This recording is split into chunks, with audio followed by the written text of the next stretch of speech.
The ANC is fully committed to meeting the demands of the society it leads. At the 55th National Conference held in December 2022, the ANC made it clear that our priority is to defend and advance the gains of freedom and promote unity through renewal. Organizational renewal is a crucial process in the realization of a national democratic society. The ANC launched its manifesto to the people of South Africa, outlining the 6 priorities that have come to be known with the Maihlome phase and the Maihlome rally that we held some 2 weeks ago. We are confident that the candidate selection process adopted by the Special Extended National Executive Committee meeting will give expression to the manifesto and our ability to live up to the promise to our people contained in those 6 priorities of the 2024 ANC manifesto. On the 2nd of August 2023, informed by the adopted candidate selection guidelines, the ANC announced the commencement of the candidate selection process, which entailed the nomination and selection of candidates who would serve as public representatives at national and provincial levels under the ANC's banner. This process has been managed by the Electoral Committee, led by our stalwart, Comrade Kgalema Motlanthe, and his other esteemed comrades who have steered the process with absolute integrity and independence. The electoral process was designed to be open, transparent, inclusive, and participatory, reflecting not only the views of the branches of the African National Congress, but also of the alliance partners and the broader democratic movement and progressive sectors in our country. The NEC painstakingly sought to create a harmonious balance between democratic branch nominations with strategic political interventions, crafted to ensure the selection of dedicated cadres possessing the utmost capacity, qualifications, and experience. Guided by the ANC's policies, our commitment to unity and renewal, and other considerations, the ANC's members of parliament and provincial legislators should and will shoulder the vital responsibility of giving substance to our policy positions, as well as their roles defined in the Constitution. We expect that our candidates will be aligned to the ANC's manifesto, in line with the national developmental objectives, while also championing effective public involvement and oversight in the roles that they will be playing. After an elaborate process that combined selection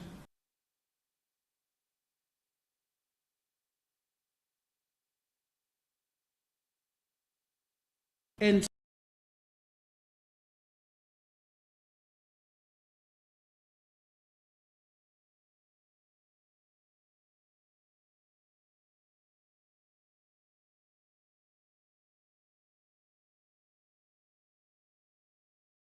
and excited about.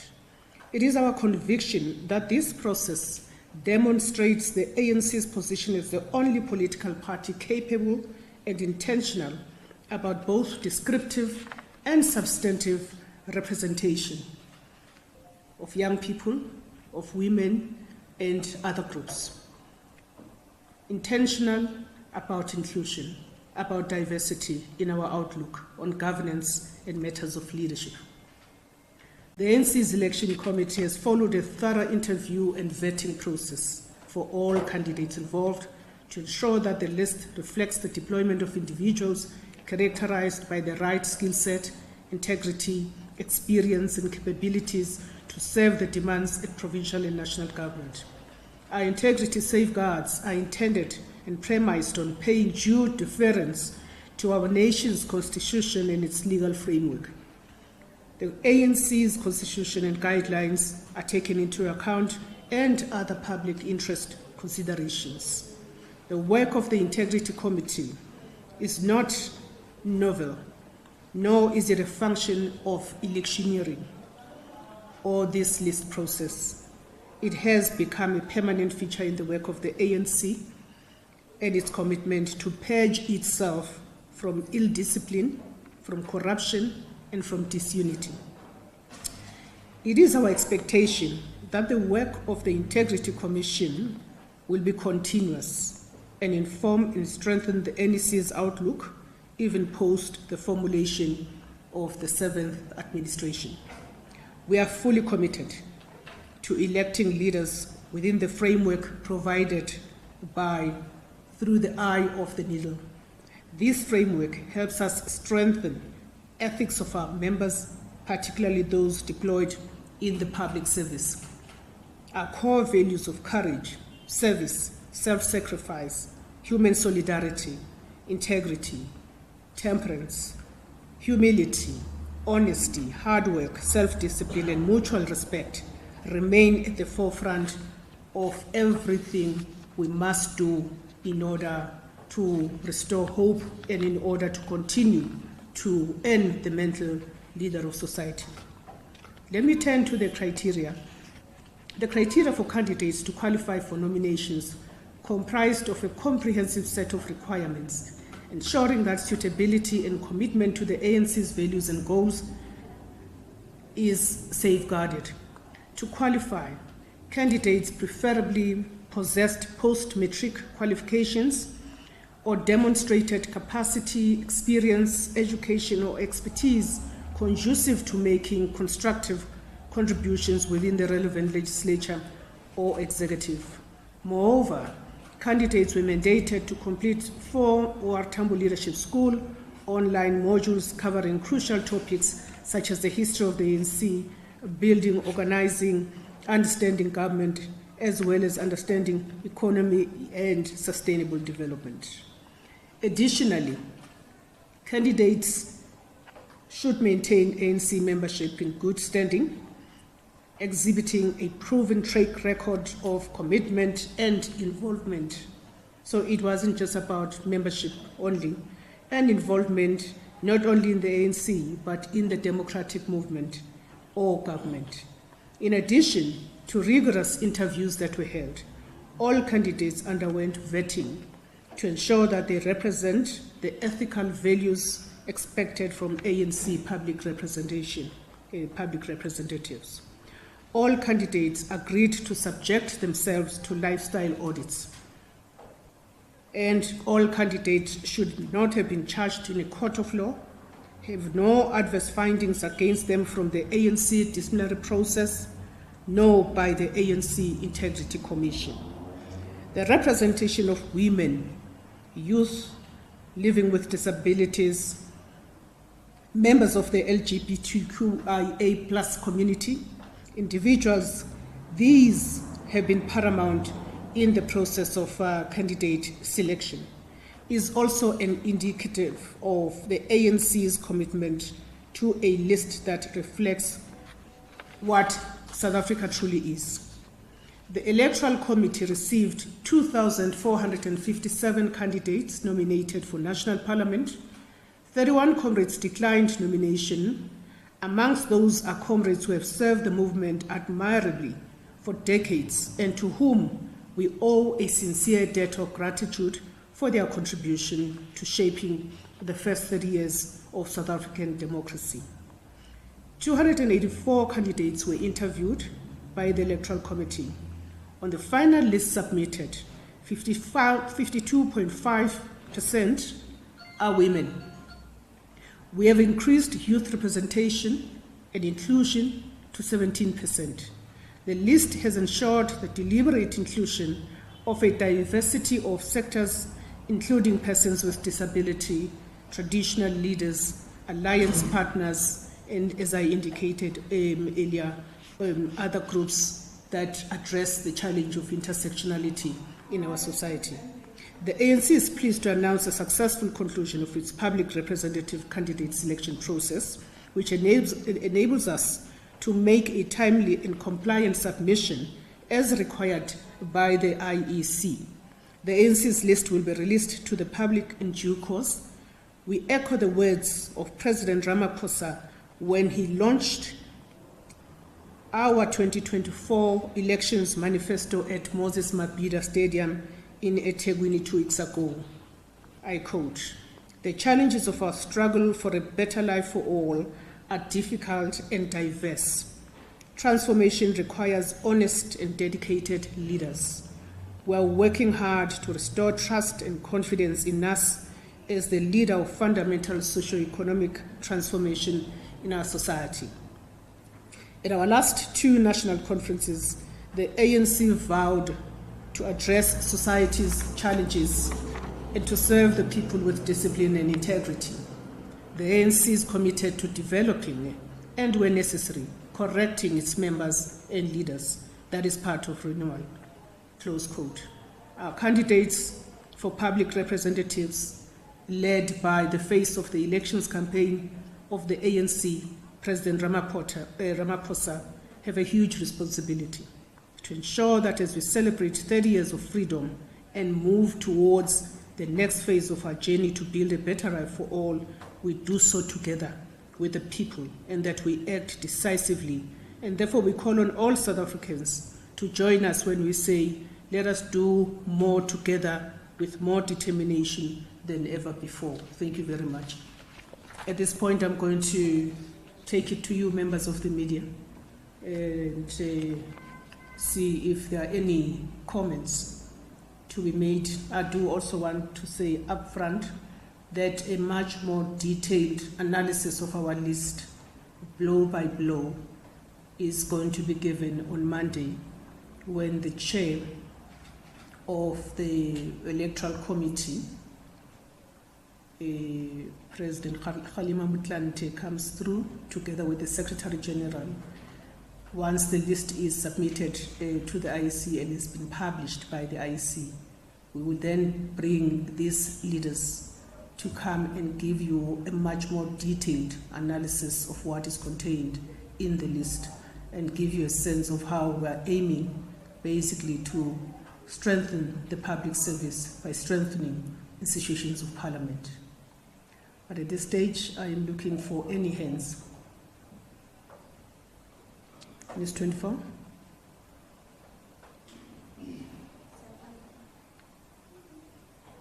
Is it working? Yes, I think it's working now. Sam Tabak, Ms. 24. Thank you so much for that update. Just a clarification question. Does the list, can you expect the list to host or to have any names of people who are fingered in the zoning commission report? For now, it's not mentioned.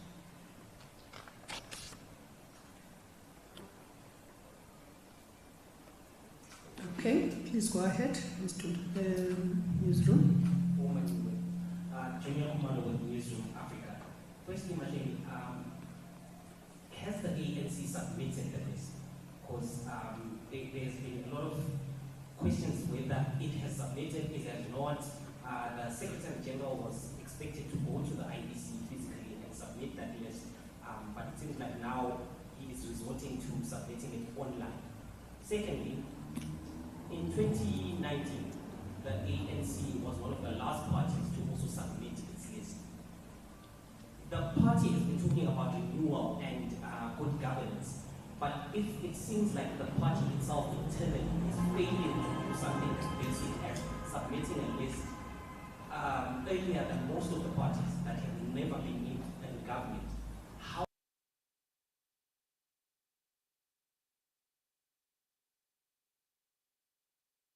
ANC to continue leading the party?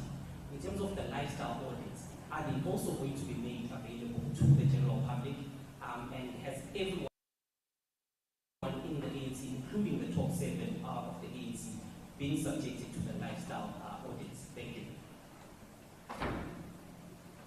May I just tackle those Two questions, starting with yours, the last question, Junior. The ANC is submitting timelessly. That's been done electronically. The idea that the SG was going to go to the IEC house, I don't know whether you got this information from the ANC. I don't recall communicating that information as the spokesperson of the ANC. The IEC now has a digitized environment, so you have two options. You either go physically or you go digitally. We've elected to go digitally. So that's the first, to your question. Whether we submit on Monday, this past Monday, or whether we submit today, this is not a marathon. In fact, you can praise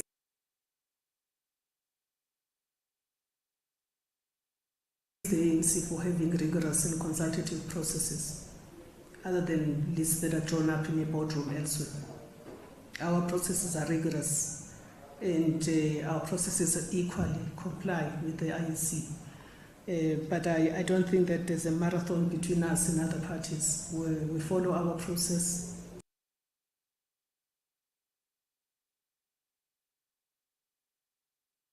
To the T. We have a massive army of structures in the democratic movement that have got to be consulted with. We have to speak to Amakosi. We have to speak to Abahlali in the form of the civic movement. We have to speak to workers. We have to speak to communists. We have to speak to students and the youth and solicit their views. More importantly, we have to take into account the work that is done by our branches. So we cannot be compared with any party in terms of how highly consultative and very engaged our processes are. But we still, emerge and produce a list that we've just spoken to you about. So I suppose that really covers it then. Turning to News 24, Siamtanda, names of those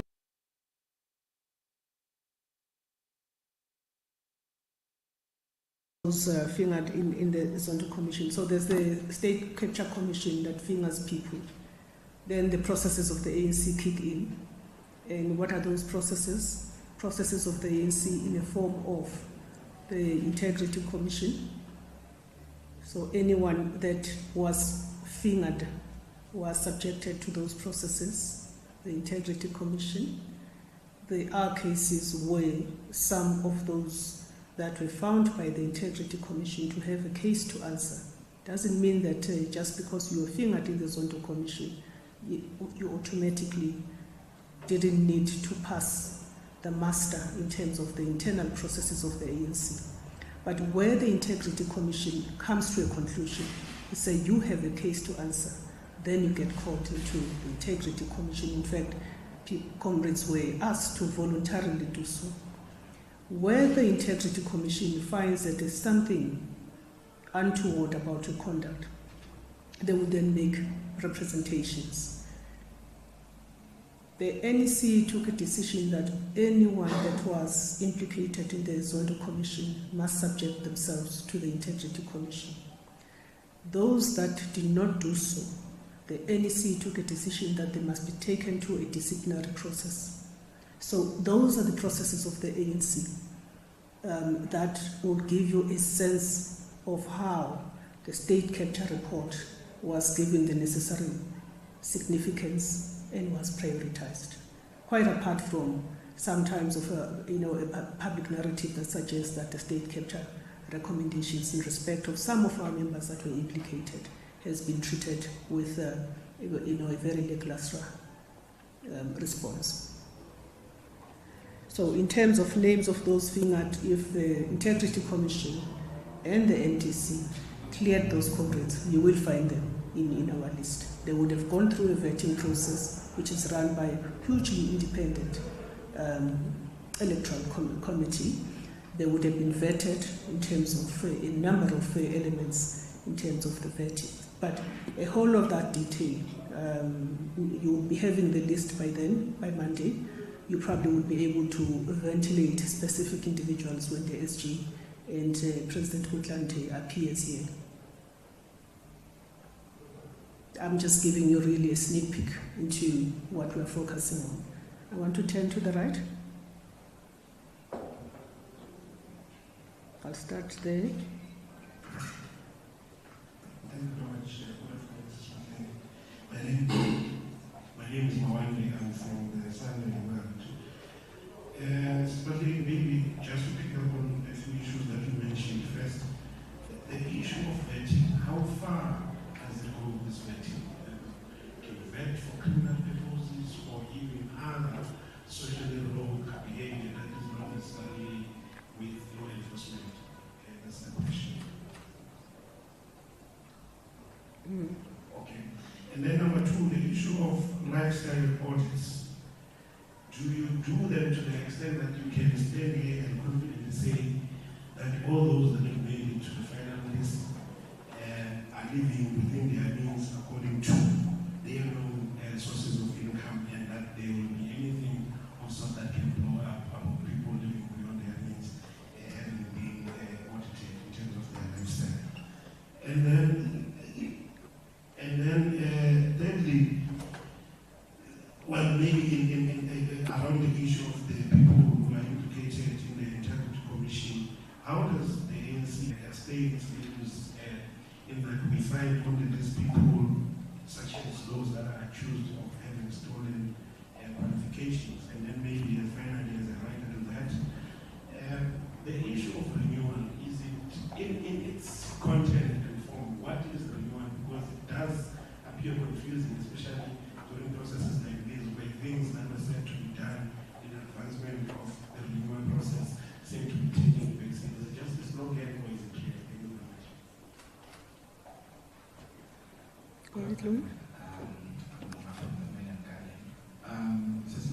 For me, I think somewhere in December, when Simon resigned, the ANC released a statement basically saying those who were implicated in the state will not feature on those lists. From those sentiments from the SG, what has changed if indeed those who were implicated in the state capture are in those lists? And maybe this might be something that you can confirm or not confirm, but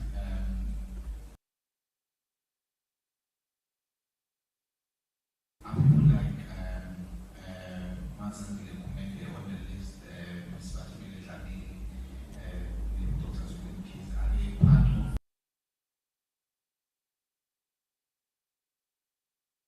those lists? And if who indeed maybe Ms. Batumile Kumende is there in the list, doesn't it then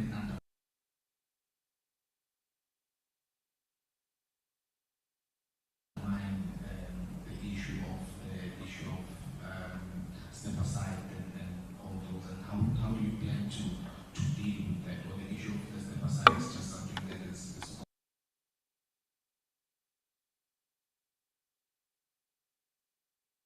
Thank you so much. Thank you very much. I think on that particular matter, we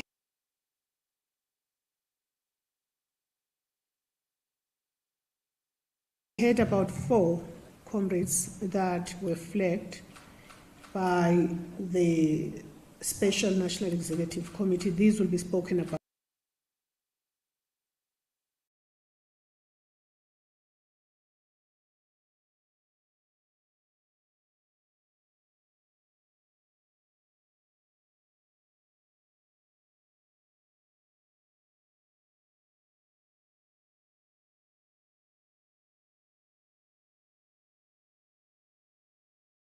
The Special National Executive Committee, these will be spoken about in detail when the list has been published. So I won't go into speaking about names of people here. I came to outline the process that we have followed. There are of those that have been flagged by virtue of having been fingered in the State Capture Commission report and then subjected to the internal process of the ANC, going through that process up until a stage where there was an agreement that they are not eligible to stand as public representatives, and certainly for provincial legislatures and parliament. So I just wanted to give you a sense of that there is no such a thing as a blanket approach to the state capture report, because you've got to test each case on its merit. And the state capture report must actually be assisted by the ANC's own internal democratic processes. And I think it ties in with the question about Gamawande, whether is there such a thing as renewal? Yes. The very candidate selection process that we're talking about today is a step in the direction of renewal. Where on earth have you seen the ANC doing things in the way that it is doing for a good number of nominations that were well over 2,400 or thereabout, and whittled down to about 284, going through a thorough process of being interviewed, of testing your CV, of vetting your qualifications through an independent, expert-led process, of vetting your criminal standing or criminal record. If you're not maintaining your children, it will flag you, etc., etc. So I'm responding to the other question as well that you're asking. And then Lunga, I'm just trying to look at the other question that you asked, Babu Mavuso, referring to the fact that those implicated, being implicated in a report, I could wake up and say, Lunga stole money from Mail and Guardian. I could wake up and do so, simply because I'm being malicious, or I've been sent to do that. Whatever allegation that is made against you always have got to be tested, and the rule of law needs to apply. So in that same way, every South African does deserve that. Of course, public representatives, of course, leaders of the ANC have a much more bigger moral obligation to take the issue, any allegation, as seriously as possible, and where people are implicated, which is why we're strengthening these oversight institutions that are meant to assist us with ethics and integrity management in the organization, in the form of the Integrity Commission and in the form of the work of the National Disciplinary Committee, as well as the independent and rigorous work done in selecting these candidates under the leadership of the Electoral Committee. This is how I would approach my response to the questions that you have all raised. I want to have a look at whether we have another hand. I don't see any. I want you to look forward to Monday, the date that you have with our Secretary General and President Motlanthe. Sorry, I've got a City Press over there. That will be the last one. Oh, in terms of how we go about it, or how we are going to go about it. Yeah, is it done? It's going to be done. Because remember, in the guidelines it says must be prepared to subject themselves to lifestyle audits. So what has had to be done beforehand, and I'm happy to say it is now completed, is the vetting process. It's been completed for all the candidates. Nomen? My name is Nomen Masumi from City Press. My question is regarding the consultative processes. How much, in terms of percentage, how much does your alliance partners, how much are they represented, and then how much, in terms of their presentation, how much did they want representation in there, and how much did the ANC give them that representation? Yeah, that would be my question. Okay, we didn't do the maths. The nature of the relationship in the alliance is a relationship born in struggle. Remember also the leaders of the ANC who are members or leaders of this or that other alliance formation. The most important and the fundamental principle is that when you look at the candidate list of the ANC at a province level or at a national level, you should be able to see various strata, various classes, various social formations represented. It must reflect, it must be a macrocosm of society. You must see young people, which is why for the first time we're going to see, I'm anticipating some of the youngest ministers and going in that direction, which is why you're going to see socialists advancing developmental work or developmental economics as part of the work of the ANC, which is why you want to see some of those that have been there before in the interest of continuity and change. You'll see former worker leaders or former trade unionists, which has been the case before. But what is more exciting is that you're having a new crop coming in and taking the baton, because we have a number of these senior leaders also from the Alliance who are now taking retirement and from within the ANC. And some of those things will be really fully unpacked on Monday about who those are. It's a total of 31 people that are retiring, and that makes for interesting thinking about how the ANC renews itself by making sure that this idea of an intergenerational transition is given, oxygen in the work that we've been doing, candidate selection process. Did I answer your question, Norman? Yes, all right. Thank you very much. With that, I think we can close, and I'd like to thank you, members of the media, for making yourself available. We are adjourned.